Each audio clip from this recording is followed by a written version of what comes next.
Disiarkan langsung dari Kementerian Kesehatan Republik Indonesia, Radio Kesehatan untuk Indonesia yang lebih sehat. Assalamualaikum warahmatullahi wabarakatuh. Selamat sore, Sobat Sehat. Kita bertemu kembali di Siaran Sehat bersama dengan Dr. Reisa. Sobat Sehat, tanggal 31 Mei setiap tahunnya itu diperingati sebagai Hari Tanpa Tembakau sedunia. Dan salah satu produk dari tembakau yang mungkin banyak ya digunakan oleh orang adalah rokok, Sobat Sehat.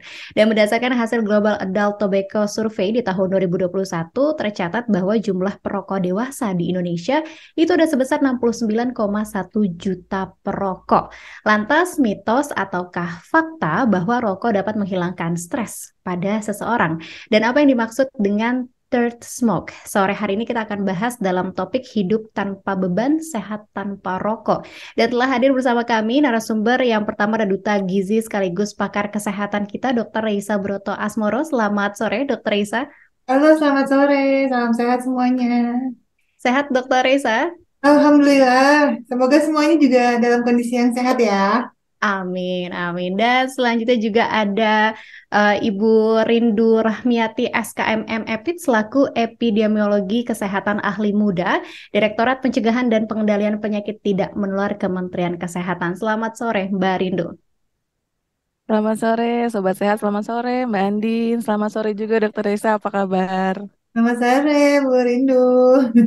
Wah, semoga kedua narasumber di sore hari dalam keadaan yang sehat ya, dan juga tentunya akan memberikan berbagai macam informasi ini seputaran rokok, Sobat saya. Tapi sebelum itu, di talk show sore hari ini, kamu bisa simak juga di live Instagram kami di @radiokesehatan. Dan untuk Sobat Sehat ya, yang ingin bergabung silahkan di mention kami @radiokesehatan, atau bisa juga WhatsApp dan SMS di 0821 3636 2018. Dan nanti kamu bisa tonton lagi tentunya di di Instagram kami dan juga di Instagramnya Kementerian Kesehatan di @kemenkes_ri.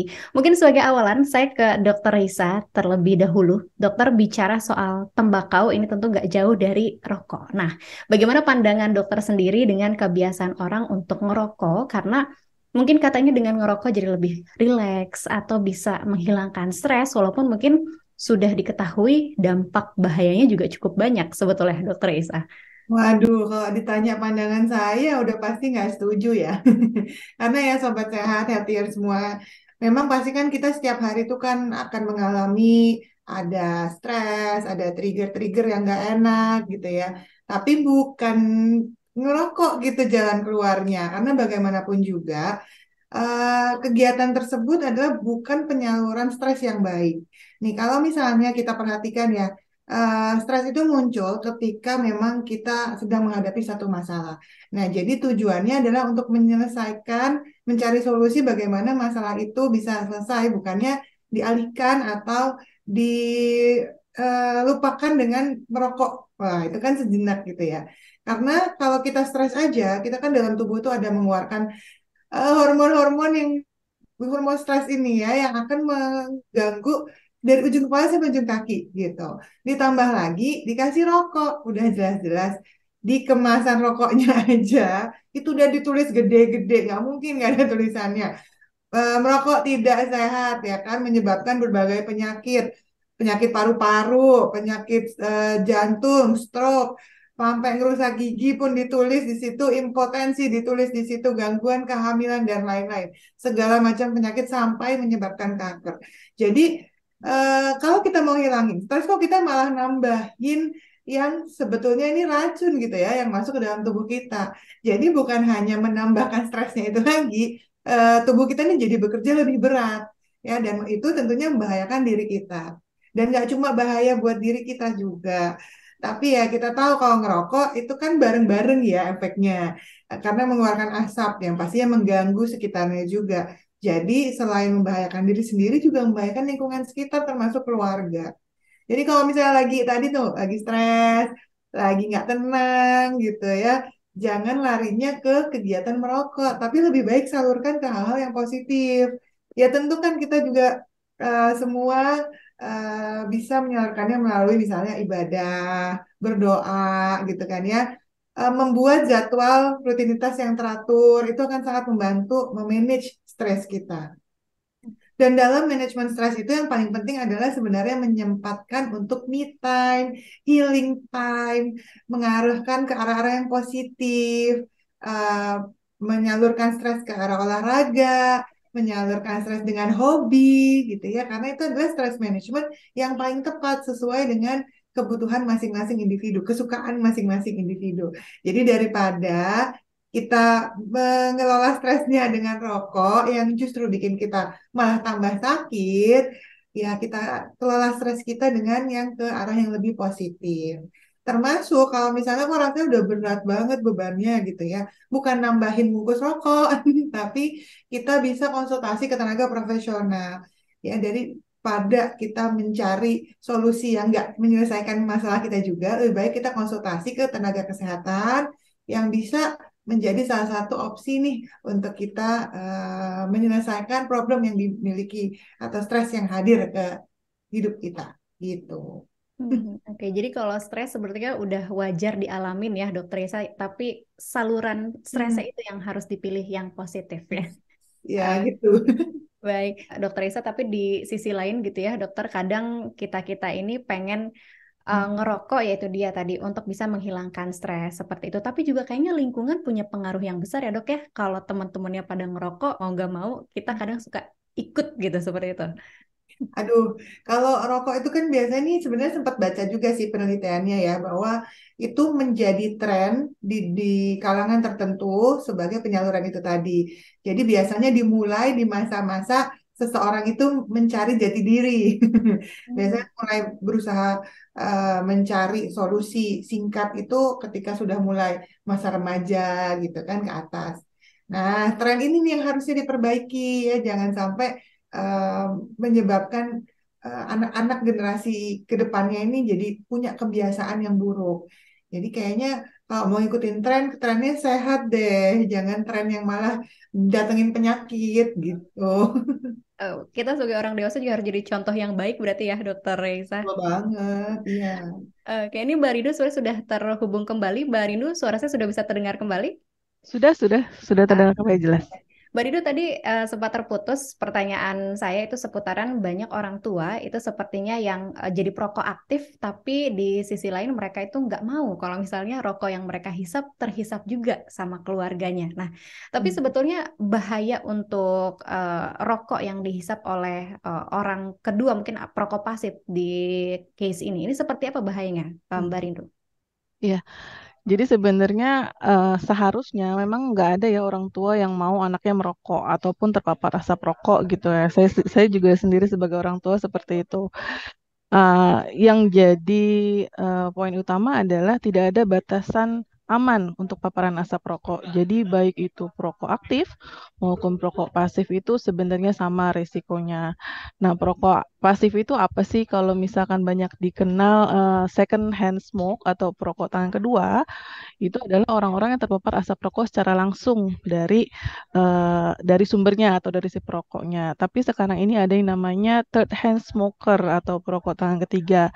Itu adalah orang yang terpapar dari residu asap rokok yang menempel pada benda ataupun barang yang terpapar asap rokok si penghisap rokoknya. Misalkan ketika seorang perokok dia merokok di luar rumah, kemudian dia pulang bertemu dengan anaknya, kemudian menggendong anaknya, terus anaknya kemudian terpapar residu-residu dari asap rokok yang ada di dalam menempel di bajunya. Ataupun misalkan ketika si perokok masih merokok di dalam rumah, maka residu itu akan menempel di benda-benda yang ada di dalam rumah tersebut, seperti di sofa, di karpet, di tirai, di dinding. Nah, itu tidak akan hilang hanya dalam sehari. Maka itu berisiko untuk terhirup oleh anggota keluarga lainnya. Seperti itu. Kemudian Eh, jadi sebaiknya bagi perokok yang masih merokok saat ini mulai berhenti merokok atau mungkin mencoba mengurangi, dan bagi yang masih merokok di dalam rumah hentikanlah kebiasaan itu. Jadi tidak lagi merokok di dalam rumah ya. Karena sekarang yang lebih penting kalau misalkan sudah terpapar asap rokok terus kemudian eh, apa namanya kebutuhan untuk membeli rokok itu lebih tinggi dibandingkan kebutuhan pokok kan. eh, nanti akan terjadi masalah-masalah kesehatan di kemudian hari. Nah, kalau kita tidak bisa memenuhi kebutuhan gizi dari bahan pokok seperti telur saja, maka ya nantinya akan terjadi seperti stunting atau risiko infeksi lainnya. Ya seperti itu. Oke, baik. Nah, ini di sisi lain juga sebetulnya harga rokok kan cukanya sudah mulai dinaikkan, tapi Ya, memang nggak bisa secara langsung ya, Barindu membuat ya, orang berhenti merokok. Tapi betul. pertanyaan saya seputaran tadi eh, rokok pasif dan juga third smoker, seperti itu berarti kalau misalnya kita ngerokok di kantor misalnya, nah pulang-pulang kalau bisa mungkin eh, bajunya diganti terus mandi dulu seperti itu ya mungkin Barindu. Betul, betul. Bajunya langsung diganti, mandi dulu, bajunya jauh dari jangkauan anak-anak ya kalau bisa. Kalau tidak langsung dicuci, ya dijauhkan dari jangkauan anak-anak. Oke, jadi jangan langsung peluk cium keluarganya ya. Ya, Kalau bisa sih sebenarnya sama ya Dokter Risa seperti pada saat apa namanya pandemi ya, ketika kita sampai ke rumah. Jadi Mm-mm. prokesnya ya di sama saja seperti itu. Cuma Oke. kadang-kadang bau rokok tuh juga susah banget kan ya ngilanginnya. Betul, betul Nempel dok. banget, baunya aja kecium apalagi residu yang berbahaya kan. Iya. Betul sekali. Wah. Oke, baik. Saya kembali lagi ke Dokter Reisa. Dokter Reisa tadi juga membahas seputaran ternyata orang lebih milih beli rokok istilahnya dibandingkan beli beras atau beli telur seperti itu ya. Nah, membahas keluarga, kemudian juga rumah. Dokter Reisa sebagai duta gizi seperti itu sebetulnya adakah kaitan antara rokok ataupun belanja rokok dalam suatu keluarga dengan stunting? Ini apakah berbanding lurus sebetulnya, Dok? Oke, iya sebenarnya ada. Tadi juga Bu Rindu udah jelasin sedikit ya. Kalau memang ya namanya konsumsi rokok pasti kan menghabiskan atau memakai anggaran dalam keluarga tersebut ya, perekonomian keluarga. Jadi ini memang pernah ada eh, datanya gitu ya, di mana prevalensi stunting di Indonesia itu tahun 2021 itu kan 24,4%. Memang turun nih tahun 2022 jadi 21,6%, tapi tetap aja tinggi banget. Makanya di tahun 2024 pemerintah tuh pengennya turun banget jadi 14% ya. Dan pastinya gimana caranya biar turun ya harus kerjasama semua lingkup masyarakat, termasuk dari lingkup keluarganya sendiri. Nah, kebanyakan stunting ini kan memang dikarenakan adanya kurang gizi dari mulai masa tumbuh kembang anak masih dari dalam janin sampai 2 tahun pertama gitu ya. Jadi ini tentu sangat dipengaruhi dari kualitas gizi yang dikonsumsi oleh si ibu dan juga anak-anaknya. Nah, kalau misalnya anggaran yang dipunya oleh satu keluarga tersebut itu malah justru habis nih sama untuk konsumsi rokoknya gitu ya. Nah, artinya kan ya kecukupan gizinya jadi nggak baik gitu. Seperti tadi saya juga sampai tercengang gitu. Ada yang bahkan konsumsi rokoknya jadi 3 kali lipat lebih tinggi daripada pengeluaran untuk misal protein gitu. Udah jelas-jelas protein itu kan dibutuhkan oleh tubuh kita sebagai zat pembangun ya. Jadi kalau anak-anak dalam masa tumbuh kembang nih terutama itu butuh banget sama yang namanya protein yang terkecukupan gitu. Jadi kalau bisa nih mungkin bagi para orang tua yang masih mengkonsumsi rokok juga kalau memang sudah berlebihan ya nggak apa-apa gitu. Cuma masalahnya kalau pengaruh nih untuk tumbuh kembang keluarga ya harusnya dipertimbangkan lagi ya karena misalnya nih em, kalau harga satu bungkus rokok gitu misalnya 25.000 sebulan misalnya ini seminggu satu bungkus gitu ya di sebulan bisa 100.000 bayangin kalau misalnya pendapatan rumah tangga nih kan kalau berdasarkan data dari Menteri Keuangan ya Kementerian Keuangan di Desember 2022 itu kalau pendapatan rata-rata rumah tangga miskin gitu ya, itu anggarannya sekitar 246 ribuan per bulan. Itu untuk rokok loh. Jadi ini terbesar bahkan bagi rumah tangga setelah belanja beras. Jadi kan bayangin satu bungkus rokok itu tuh sangat berharga gitu untuk makanan anak-anak dan keluarganya. Jadi lebih baik daripada menciptakan lingkungan rumah yang beresiko terhadap penyakit itu tadi, yang bikin malah oh anak-anak yang terpapar asap rokok tuh kan bisa jadi datengin segala macam penyakit ya yang just tentu selain bikin anaknya jadi terganggu tumbuh kembangnya tapi juga seluruh keluarga jadi pasti nggak bisa produktif karena bayangin anak sakit misalnya kena radang paru gitu ya itu bapak ibunya udah pasti ngurusin anaknya gitu kan, nggak bisa kerja seperti biasa, terganggu kegiatannya dan lain-lain. Akhirnya uangnya, pendapatannya turun lagi, terus tetap habis lagi buat uang lagi. Jadi gimana nih? Akhirnya kan jadi kayak satu lingkaran yang nggak bagus gitu ya. Itu tuh lagi gitu permasalahannya. Jadi sebaiknya daripada tadi tuh menghabiskan uang terbesarnya tuh buat rokok yang jelas-jelas mengakibatkan kesehatan, di switch lah, diganti untuk yang lebih bermanfaat. Misalnya jadinya kita belanjakan untuk lauk pauk.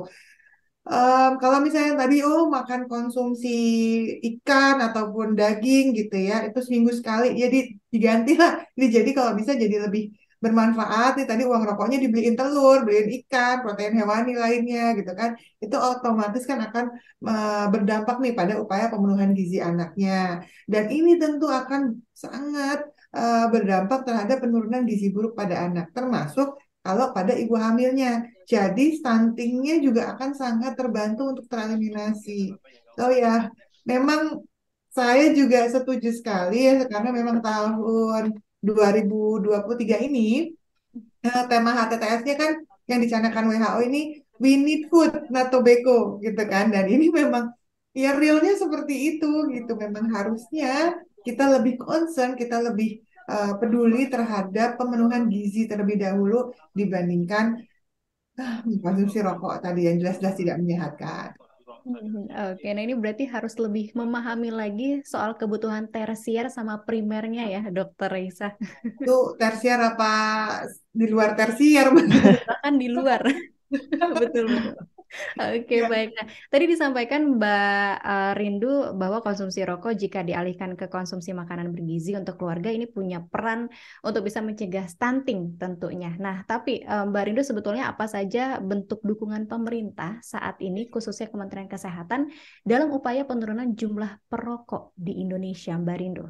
Ya, kalau pemerintah kita itu punya target sebenarnya untuk menurunkan perokok itu harapannya di 2024 bisa turun sampai dengan 8,7% untuk perokok anak usia 10 sampai dengan 18 tahun. Banyak yang sudah dilakukan oleh Kemenkes, tapi diantaranya kita terus sebenarnya kampanye untuk pengendalian pengendalian konsumsi rokok ini mulai dari preventif, promotif sampai dengan rehabilitatif. Mungkin yang pertama pemerintah itu sesuai dengan amanah undang-undang memberikan perlindungan masyarakat bagaimana agar tidak terpapar asap rokok melalui penyediaan kawasan tanpa rokok. Kawasan tanpa rokok ini mungkin sudah familiar ya, ini wajib diterapkan di 7 tatanan, di antaranya di fasilitas pelayanan kesehatan, tempat belajar mengajar, tempat bermain anak, tempat kerja, tempat ibadah, kemudian angkutan umum atau tempat umum lainnya yang ditetapkan. Kemudian yang kedua, kita juga selalu meningkatkan awareness masyarakat agar masyarakat itu tahu bahaya dampak rokok. Salah satunya misalkan yang sudah sering dilihat ya pada kemasan rokok itu ada pencantuman peringatan kesehatan bergambar dan juga di sana ada nomor hotline bagi perokok yang ingin berhenti merokok. Juga kita biasanya berdampingan bersama dengan mitra jejaring pengendalian tembakau selalu melakukan edukasi serta kampanye. Kemudian selain mencegah, kita juga memberikan fasilitas seperti rehabilitasi bagi penduduk-penduduk yang memang sudah terlanjur merokok, gimana sih mereka mau berhenti merokok? Jadi kita menyediakan layanan upaya berhenti merokok, itu tersedia di puskesmas atau di FKTP lainnya. Juga ada layanan berbasis telepon bebas biaya, itu namanya Quitline Ina.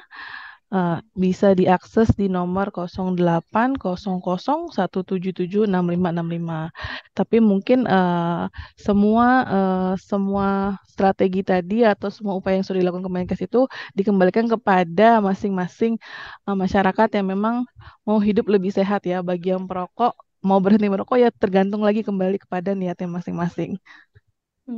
Oke, jadi sebetulnya pemerintah sudah memberikan layanan sedemikian Ya, rupa ya, Mbak Rindu. Cuman itu dia balik lagi kitanya mau atau enggak. Jangan ya. sampai kepaksa ya nelpon ke hotline-nya. Nah, Oke, baik. Nah, tapi kemudian Dokter Reisa sekarang juga banyak orang-orang yang sudah nggak ngerokok sih, tapi beralih ke rokok elektrik ya, meninggalkan rokok konvensional, tapi akhirnya jadi nge-vape atau ngepot dan sebagainya. Nggak tahu lah ya nama-namanya, saya juga nggak hafal. Tapi memang lebih amankah sebetulnya si rokok elektrik ini katanya untuk kesehatan tubuh, mitos atau fakta, Dokter Isa? Saya langsung jawab aja itu mitos ya. Karena biar gimana pun si alat ini ya, ini kan memang sebenarnya sama ya, jenisnya rokok gitu. Meskipun dia tidak pakai tembakau, atau ada yang memang yang pakai tembakau juga tapi bentuknya jadi cair gitu ya. Dan uapnya ini yang dihisap. Jadi ya karena tidak ada apinya, istilahnya jadi rokok elektrik gitu kan. Tapi kan di dalam situ tetap aja kandungannya itu ada zat kimianya. Misalnya pasti ada nikotinnya ya. Dan ini termasuk zat adiktif sebenarnya ya kan. Kemudian ada perasa-perasa lainnya. Dan memang ada yang pasti berbahaya, ya. Jadi kayak ada yang mengandung zat kimia yang dapat merusak kesehatan kita. Nah, biasanya kalau dibaca nih, kalau nggak ngerti tulisannya, coba di browsing. Jadi kalau selain ada nikotin, biasanya tuh ada propilen glikol, ada perisadiacetil. Nah, ini semua itu sebenarnya adalah zat-zat kimia yang memang bisa menyebabkan candu dan memicu gangguan kesehatan di paru-paru. Kayak bisa bikin PPOK, penyakit paru obstruktif kronis, bisa menciptakan asma, bisa bikin sesak napas, bisa bikin pneumonia, bahkan memicu kanker. Jadi ya memang sebenarnya kalau dikatakan ini tidak berbahaya, ya mungkin karena tidak ada pembakarannya, ini less harmful gitu. Tapi tetap aja ini kan mengandung bahan kimia tadi yang tidak seharusnya masuk ke dalam paru-paru kita ya. Jadi pasti akan tetap ada resikonya. Jadi ya daripada kita memaparkan diri kita nih dari paparan zat kimia yang udah jelas-jelas nggak bagus untuk kesehatan tubuh, jadi lebih baik dia nggak usah lah mau konvensional, mau elektrik, sama-sama aja itu sebenarnya dapat memberikan dampak yang tidak baik bagi kesehatan kita.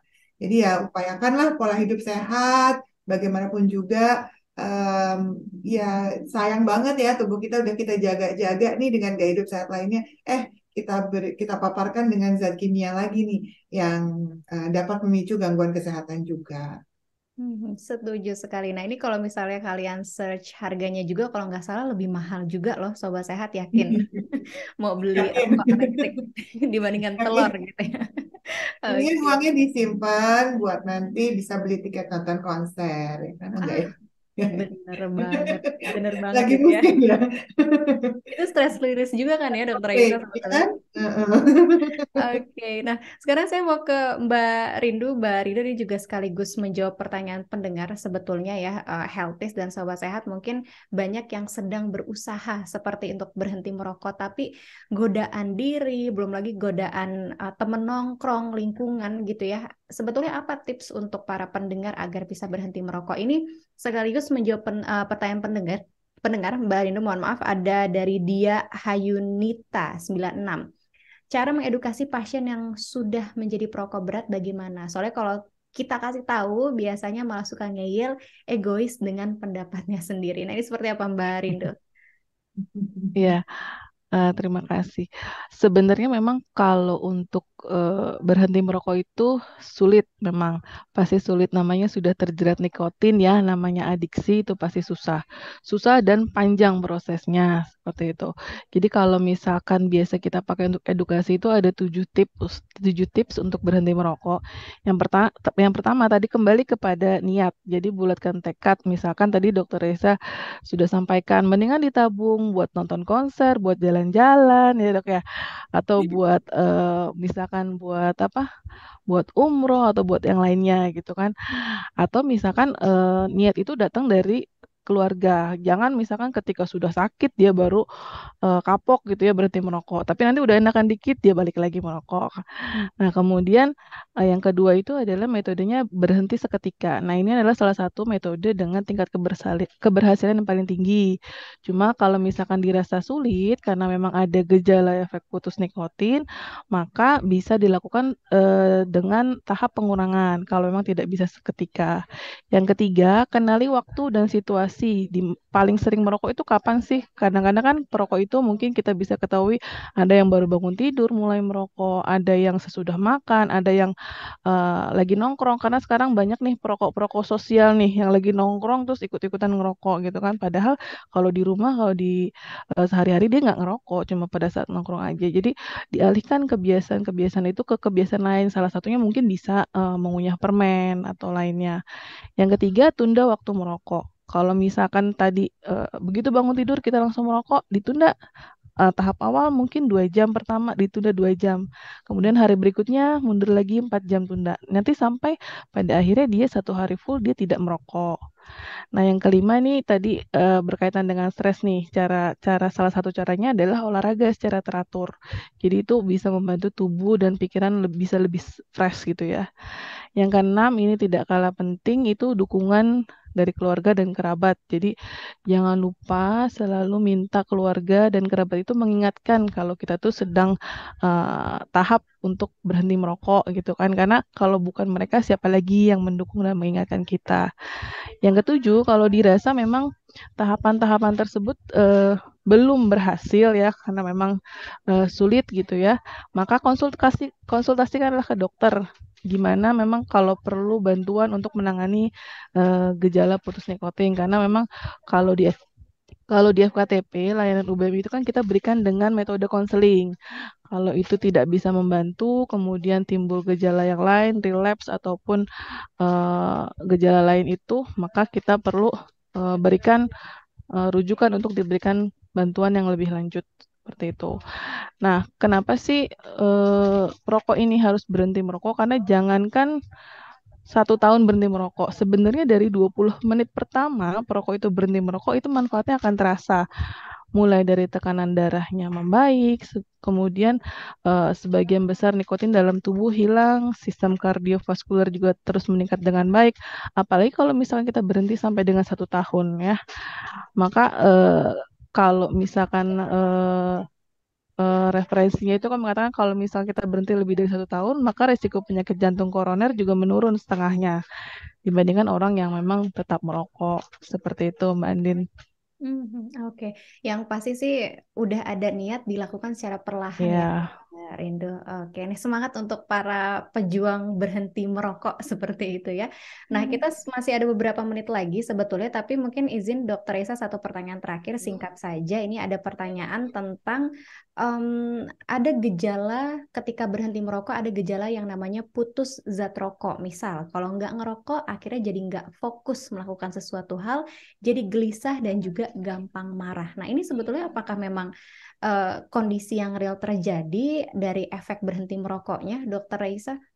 Iya, karena memang ini sebenarnya termasuk gejala putus nikotinnya. Jadi memang karena sudah terlanjur adiksi gitu ya, jadi memang tubuh itu akan mencari. Karena sebenarnya nikotin itu memang zat adiktif yang punya efek kecanduan. Jadi yang sulit untuk memberhentikan itu adalah sebenarnya nikotinnya. Nah, ketika mulai ada muncul gejala putus nikotin ini, itu macam-macam sebenarnya yang bisa dialamin. Misalnya sakit kepala, mual, sampai sulit konsentrasi, susah tidur, jadi laparan, jadi gampang marah, jadi konstipasi, jadi batuk-batuk, banyak lah sebenarnya gitu ya. Bahkan ada yang jadi terasa lebih stres dibandingkan biasanya. Nah, sebenarnya banyak nih caranya. Tadi kan ada 7 cara tadi yang Bu Rindu tadi udah jelaskan gitu ya. Tapi sebenarnya kalau sudah memang kesulitan banget, tadi kan ada tuh tipsnya untuk menjalankan terapi. Nah, terapinya ini sebenarnya macam-macam. Terapinya ada terapi perilaku. Terapi perilaku ini pokoknya dicari pemicunya. Jadi apa sih yang menjadi faktor pemicu yang bikin dia pengen ngerokok. Nah, itu yang diselesaikan. Jadi misalnya, oh dia pengen ngerokok tuh setiap kali muncul tiba-tiba tanggung jawab besar di kantor misalnya gitu kan. Nah, itu sebenarnya oh berarti harus begini nih diatasi pikirannya, rasa pesimisnya, apanya, khawatirnya, anxiety-nya itu yang eh, ketika muncul itu yang diterapi. Kemudian bisa juga menjalankan yang namanya nicotine replacement terapi ya. terapi ya. NRT. Terapi pengganti nikotin. Jadi ini sebenarnya cara untuk mengatasi itu tadi gejala putus nikotin. Jadi kalau misalnya tubuh udah terbiasa dapat asupan nikotin, jadi ini akan ada eh, pengaturan dosis. Jadi ada misalnya melalui tablet, ada yang patch, ada yang permen permen karet, segala macam itu nanti dokternya nih yang memang akan menghitung dosisnya seperti apa. Tapi jadi memang nggak bisa tahu-tahu lepas gitu, memang nggak bisa supaya nggak ada efek-efek tadi yang muncul. Atau mungkin memang sudah butuh obat-obatan. Nanti obat-obatan ini juga ada dokter ya yang akan merekomendasikan apa yang harusnya dikonsumsi. Biasanya ini juga untuk meredakan gejala yang tadi putus nikotin itu tadi. Ya pokoknya terapi-terapi itu ada tersedia. Jadi kalau memang kesulitan banget nih untuk berhenti dengan sendirinya, bisa dibantu. Makanya tadi ada hotline-nya, ada disediakan cara-caranya untuk diarahkan supaya ketika pengen berhenti merokok nggak mengalami yang namanya gejala putus nikotin itu tadi. Dan tentunya balik lagi ujung-ujungnya kan berasal dari diri sendiri ya. Jadi kalau udah mulai ada niat pasti akan ada jalannya.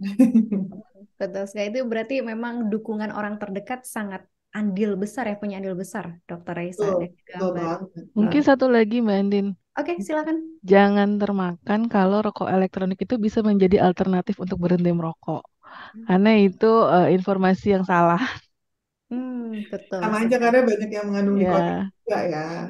Bahkan banyak yang cenderung nikotinnya kadarnya lebih tinggi. betul dong. Jadi ya Baik. sama aja, jadi kayak lebih adiktif lagi. Berarti berhati-hati ya, Sobat Sehat. No yang konvensional, yang elektrik juga sama saja tidak baik seperti itu ya. Karena banyak di beberapa negara juga banyak yang lebih dilarang yang justru elektrik. Gitu. Ya. Oh.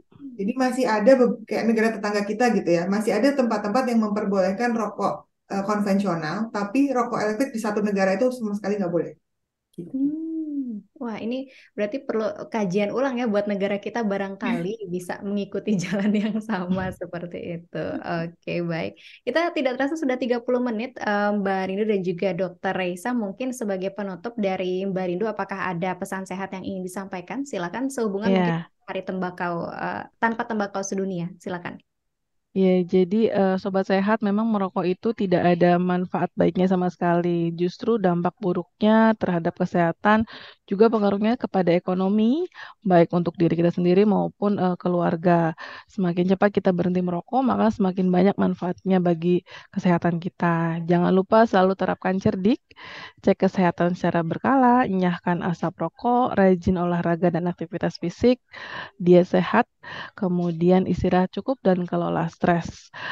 Jika ingin berhenti merokok, maka bisa menghubungi layanan Quitline INA untuk berhenti merokok. Yang terakhir, mungkin karena dalam rangka Hari Tanpa Tembakau Sedunia, mari kita hidup tanpa beban, sehat tanpa rokok, dengan utamakan konsumsi makanan sehat dibandingkan rokok. Terima Baik. kasih, Mbak Andin. Terima kasih juga luar biasa Mbak Rindu. Dokter Reisa, mungkin ada pesan sehat yang ingin disampaikan. Silakan, Dok. Oke, jadi healthy ya, sobat sehat semuanya. Kita kan pengennya semuanya hidup sehat, termasuk anak-anak bangsa kita. Jadi nggak hanya berhenti merokok saja yang bisa bermanfaat untuk kesehatan individu, tapi juga sangat bermanfaat untuk lingkungan sekitar kita, terutama dalam pencegahan stunting. Jadi alihkan konsumsi rokok di rumah nih, pengeluarannya lebih baik diganti menjadi konsumsi makanan bergizi, terutama protein nih untuk anak-anak kita. Ciptakan nih lingkungan rumah yang bebas dari asap rokok, sehingga tumbuh kembang anak dan keluarga semuanya sehat dan terus-terus sehat. Oke, baik. Terima kasih banyak Dokter Isa sekali lagi ya. Terima Dan kasih. demikian tadi perbincangan kita, Sobat Sehat, dalam topik hidup tanpa beban, sehat tanpa rokok, bersama dengan kedua narasumber kita. Yang pertama ada pakar kesehatan Dokter Raisa Broto Asmoro dan juga Bu Rindu Rahmiati, SKM MFIT, selaku epidemiologi kesehatan ahli muda, Direktorat Pencegahan dan Pengendalian Penyakit Tidak Menular Kemenkes. Dan untuk informasi kesehatan dapat kita akses Sobat Sehat ya di kemkes.go.id maupun di sosial media Twitter @kemenkesri. Halo Kemenkes 1556567 serta tentunya di radiokesehatan.kemkes.go.id. Terima kasih untuk Sobat Sehat yang telah bergabung baik melalui Radio Kesehatan maupun di sosial media kami di @radiokesehatan. Saatnya saya pamit undur diri. Selamat kembali beraktivitas. Salam sehat. Wassalamualaikum warahmatullahi wabarakatuh.